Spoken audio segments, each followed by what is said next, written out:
හරි අපි දැන් අපි දැන් ඔයාලට ඊගල් ලංකා ඇකඩමි එකේ වෙබ්සයිට් එක ගැන තමයි පොඩි එක්ස්ප්ලেইন එකක් කරන්න යන්නේ.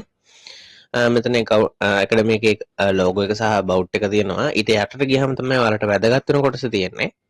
මෙතන තමයි ඔයාලගේ ක්ලාසස් පෙන්වන්නේ. හැබැයි මෙතන ක්ලාසස් පෙන්වන ක්ලාසස් ඔයාලට පින් කරගන්න හෝ වෙන මොකුත් කරන්න බෑ. ඔයාලා තාම account එකට login වෙලා හෝ register වෙලා නැති නිසා. උදාහරණයක් විදිහට මම කල්ලා පෙන්නන්න දැන් මම මේ ක්ලාස් එක පින් කරන try එකක් දීලා මේ you must be login pin to class.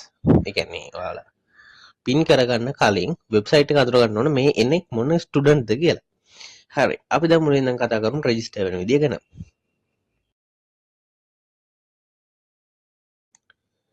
මෙන්න මෙතන කොනේ තියෙන රෙජිස්ටර් බටන් එක එකපාරක් ක්ලික් කරලා ඔයාලට මෙතන තියෙන සරල ෆෝම් එක පුරවලා රෙජිස්ටර් වීමේ හැකියාවක් තියෙනවා. මෙතෙන්දී අනිවාර්යෙන් මෙන්න මෙතනට දෙනකොට ඊමේල් එක ඔයාලා අනිවාර්යෙන් Gmail එකක් යූස් කරන්න ඕන. හේතුව රෙකෝඩින් බලන්න බැරි වෙනවා එහෙම නැත්නම්. ඊට අමතරව මෙතෙන්ට නිවැරදිම ඔයාලගේ ඩිවයිස් එකේ කනෙක්ට් වෙලා තියෙන Gmail එක දෙන්න ඕන. එක්සැම්පල් එකක් විදිහට දැන් මම මෙතන ක්ලික් කරලා පෙන්නුවොත් මගේ කනෙක්ට් වෙලා තියෙන Gmail එක මේ විදිහට බලා ගන්න පුළුවන්. ඒ වගේ එහෙම නැත්නම් ඔයාලා ෆෝන් එකෙන් යූස් කරනවා නම් accounts වලට ගිහලා ඔයාගේ තියෙන Gmail එක මොකක්ද කියලා හරියටම බලා ගන්න පුළුවන්. අන්න ඒ වගේ ඔයාලා යූස් කරන ඔයාලගේ කනෙක්ට් වෙලා තියෙන Gmail එක තමයි මෙතෙන්ට දෙන්න ඕන. ඊට පස්සේ උපාංග වර්ගය සිලෙක්ට් කරද්දී අනිවාර්යයෙන්ම ඔයාලා දැනගන්න ඕන දෙයක් තියෙනවා. මෙතෙන්දි දැන් ඔයා යූස් කරන ඩිවයිස් එක නෙමෙයි තෝරන්න ඕන. ඔයාලා රෙකෝඩින් බලන්න බලාපොරොත්තු වෙන්නේ මොන ඩිවයිස් එකෙන්ද කියලා. හරිද? ඔයාලා රෙකෝඩින් බලන්න බලාපොරොත්තු වෙන ඩිවයිස් එක තමයි මෙතනින් සිලෙක්ට් කරන්න ඕන.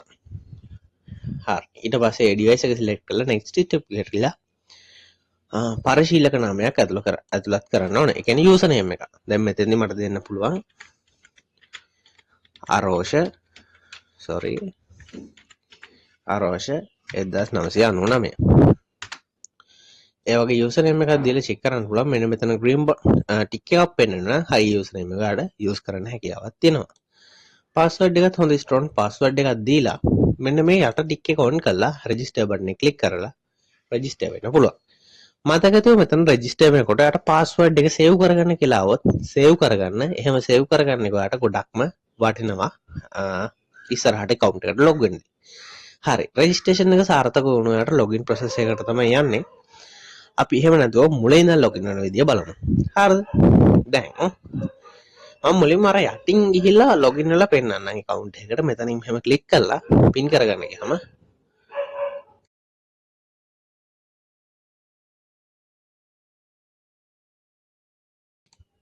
ඔයාලට මෙතෙන්දී login වෙන form එක තියෙනවා. ඔයාලගේ username එක සහ password එක දීලා දැන් ඔයාලා password එක save කරලා තියුණා මේ විදිහට මෙතන auto fill වෙනවා. දීලා login button එක click කරාට පස්සේ ඔයාලා අපව මුලට එනවා. ඇයි මේ මුලට එන්නේ? වෙබ්සයිට් එක අඳුරගත්ත ඔයා කවුද කියලා. අන්න එතකොට දැන් ඔය ක්ලාස් එක පින් කරගන්න පුළුවන් කියලා තමයි පෙන්වන්නේ මේ ක්ලාස් එක දැන්. මේ මම කලින් පින් කරගෙන තියෙන ක්ලාසස්. ඒ කියන්නේ දැන් අලුතෙන් පින් කරපුවා නෙමෙයි කලින් පින් කරගෙන තියෙනවා. උදාහරණයක් විදිහට මම පින් කරගන්න ක්ලාසස් පෙන්වන්න. මෙතනින් account එක ඇතුළට login වුණාම මේ තියෙන්නේ පින් කරගන්න ක්ලාසස් 1 2 3 4ක් මගේ account එකේ දැනට තියෙනවා. active classes දෙකක් සමගව. එතකොට මම දැන් ඔයාලට පෙන්නන්න ක්ලාස් එකක් පින් කරගන්න විදිය. එකපාරක් login වෙලා මෙතෙන්ට එන්න. එහෙම නැත්නම් අතනින් ඔයාලා login වෙන්න ඕන.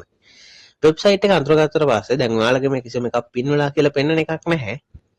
දැන් ඔයාලා අලුත් බැච් එකේ ළමයි මෙන්න මේ ක්ලාස් එක තමයි පින් කරගන්න ඕනේ. එතකොට මෙතන තියෙන පින් බටන් එක තමයි ක්ලික් කරන්න ඕන. මෙන්න මෙහෙම තියෙන්නේ ඔයාලගේ පින් බටන් එක. මේක එකපාරක් ක්ලික් කරාම ඔන්න ඔය විදිහට වෙනස් වෙනවා. මෙන්න මේ විදිහට වෙනස් වුනහම තමයි ඔයාලගේ ක්ලාස් එක පින් වෙන්නේ. හරි. ඒතර මම හිතනවා ඒකට සම්බන්ධව ගැටලුවක් නැහැ කියලා login වෙන එක register මේක සහ classes pin කිරීම සම්බන්ධව මේ recording එකෙන් අපි ඔයාලට කිව්වා. ඉතින්දී ක්ලාස් එකට payment එක settle කරන විදිය සහ recording බලන විදිය website එක use කරන විදිය ඊළඟ වීඩියෝ එකෙන් අපි අරන් ඉන්නවා.